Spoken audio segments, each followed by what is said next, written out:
É a descrição que a nossa repórter Juliana estava lá, viu em primeira mão o que estava acontecendo, Caio. É de uma dúvida até o final, qual é a vantagem que o parlamentar leva, afinal de contas, quando ele deposita o voto. Essa descrição dela, muitos votaram achando que não tem grande efeito, mas vai ficar bem na fita da minha geração, né?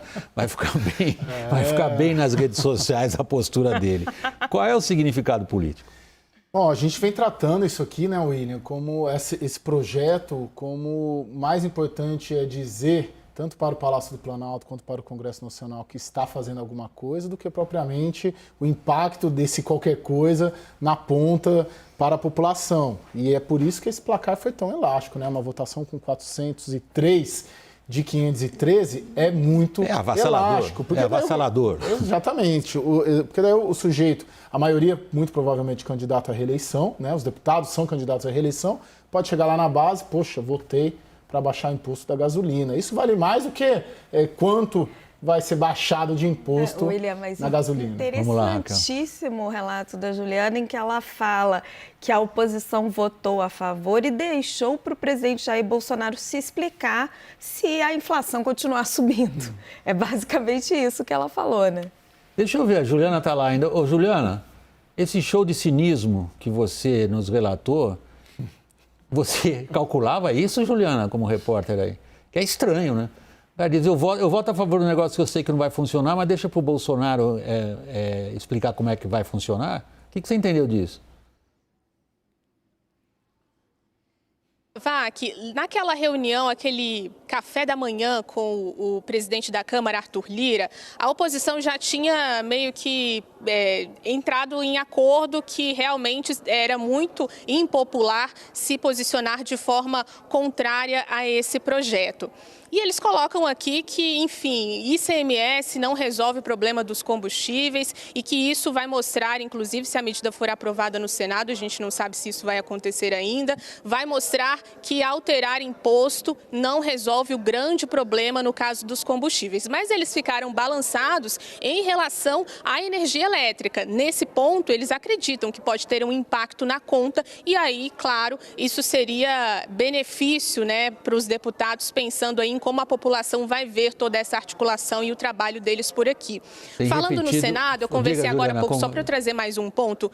Por favor, conclua, desculpe te interromper. Eu tinha falado que os parlamentares estão se articulando no Senado Federal. Os governadores e os prefeitos tentaram mudar esse texto aqui na Câmara, mas viram que ali as possibilidades eram poucas. E lá no Senado já tem um ponto que eles já estão vendo como garantido, que é justamente essa parte de dar 6 meses para que essa trava funcione, né? Que seria aí o processo de transição. Ela só funcionaria, essa compensação aos estados e os municípios, até o fim deste ano. Lá no Senado Federal, já há um entendimento aqui de quem articulou, inclusive, esse prazo de 6 meses, que no Senado Federal eles vão derrubar. Então, algumas medidas pontuais, algumas modificações pontuais, os próprios deputados já estão esperando que aconteça lá no Senado, onde a pressão de governadores e prefeitos, essa é muito grande. Aqui na Câmara a gente viu isso, porque o texto foi modificado nesses últimos dias, mas lá no Senado a pressão já é intensa. Juliana, obrigado. Você criou aquilo que a gente chama de uma rampa excelente para a gente trazer agora a Thaís Arbeck essa conversa. A descrição da Juliana do confronto de forças políticas na outra casa legislativa, o Senado, a casa dos estados. Na narração dela, no que ela nos reporta, Thaís, há uma sugestão muito forte ali que por lá não passa. Qual é a sua avaliação? Vamos lá, William, boa noite. Ontem eu mesma disse isso aqui, que via com bastante dificuldade o avanço dessa proposta no Senado, até pelos recados que o próprio presidente do Senado, Rodrigo Pacheco, havia passado ao governo. O que eu fiz hoje? Fui lá ao Senado para tentar ouvir e captar um pouco o sentimento dos senadores. E veio correndo para a bancada, a gente sabe disso, viu? Sim, obrigado pelo esforço de reportagem. Né? William, e é impressionante como a eleição move montanhas. E o relato que eu obtive de senadores, mesmo da oposição, é de que não tem como votar contra essa proposta.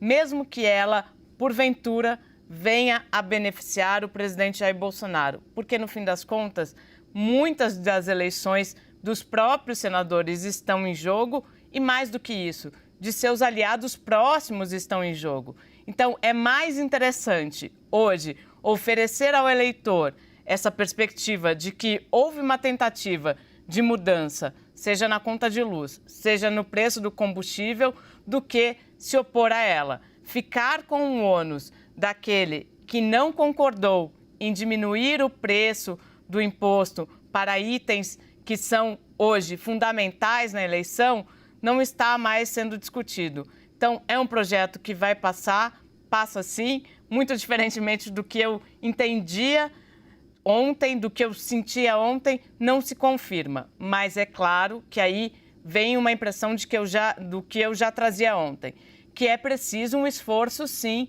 do próprio governo, que não dá para o Senado bancar isso sozinho. Então, no fim das contas, todo mundo vai sair ganhando. Mesmo os governadores, que o Caio sempre cita. Cadê? Onde estão? Por que eles não se opõem? Porque eles também são candidatos. Não, peraí. Esse papel chato é o nosso, né?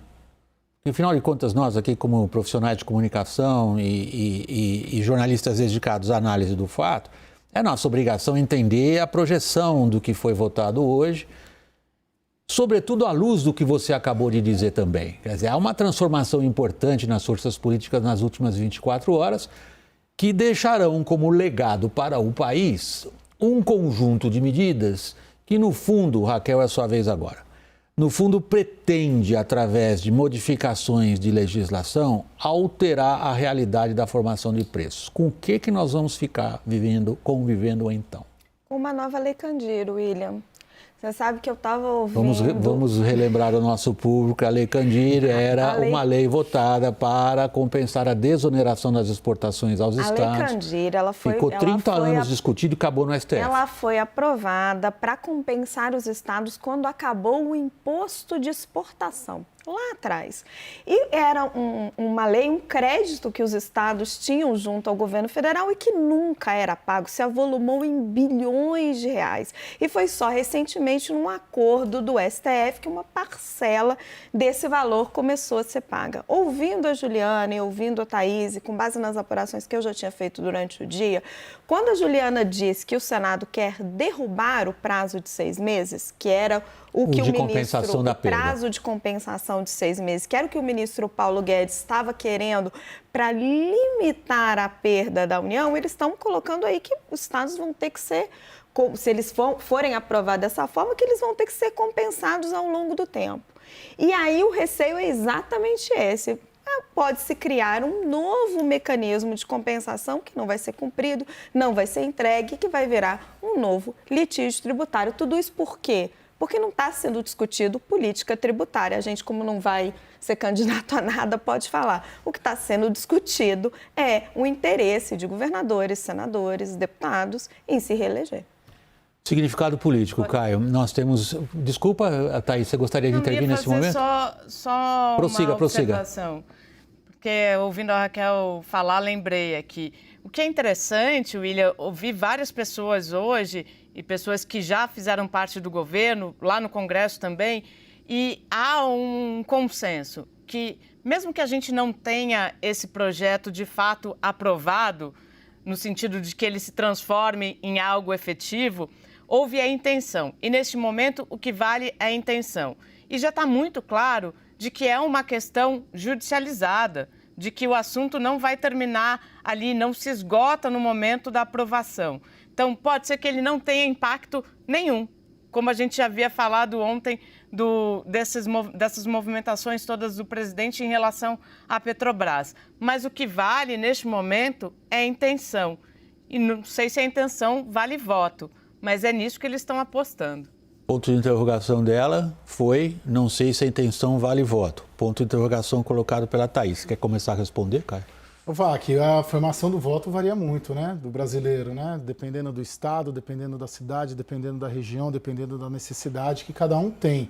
Mas, de certa maneira, a inflação e a inflação do combustível é algo que unifica todos os brasileiros, porque basicamente todos os brasileiros, de maneira direta ou indireta, dependem de combustível, né, seja no seu carro, seja na sua empresa, tem alguma questão relacionada diretamente à inflação de combustíveis. Energia, todo mundo tem energia dentro de casa, né? Então, ela, de certa maneira, unifica todo mundo. A gente tem que pensar que esse ano, a gente analisa muito a eleição presidencial, né? Porque é a grande eleição, mas tem várias eleições. Os deputados vão para as eleições, tentar se reeleger, senadores, a oposição vai para a eleição, deputados estaduais, os governadores, né? Não tem uma eleição só, tem várias eleições. E aí, para pegar a questão da Raquel de ontem, de hoje, a eleição está aí para discutir política pública e política tributária também, para a gente votar, para os eleitores votarem. Esse governo preocupado com os índices de inflação, elevando sua taxa de rejeição e correndo para algum paliativo, tendo a ajuda do Arthur Lira nesse projeto, ele também vai ser provado na urna se elaborou políticas públicas positivas no aspecto tributário, no aspecto da sua população. E as pesquisas até agora estão aí para dizer que não. Logo, tem uma eleição aí. A minha defesa, vamos dizer assim, entre aspas, né, do projeto, é o que temos. A gente está em maio. Esse mandato, essa legislatura, esse governo, talvez acabe no dia 31 de dezembro. Então, para resolver de imediato, é o que temos. Para resolver no longo prazo, tem uma eleição em outubro para a gente resolver em longo prazo a partir das propostas que os candidatos vão apresentar. Tem um caso já no STF sobre isso, uma decisão liminar do STF sobre energia e telecomunicações, se não me engano, em que o STF já disse que esses dois serviços são essenciais, que você tem que limitar a tarifa deles em 17%, mas ele deu o prazo para os estados se adequarem até 2024. E aí temos 2 pontos, né, William? Se os governadores recorrerem, aí não precisam mostrar a cara, né? Só mandar um papel. Vão ganhar o prazo até 2024? E será que o STF vai considerar combustíveis fósseis como algo essencial? Nós vamos para a judicialização. Eu temo, Caio, digamos, a sua peroração em favor da cidadania, discutir os seus problemas, ela contrasta, de certa maneira, com o oportunismo e o sentido de prazo imediato dos políticos que participaram da votação.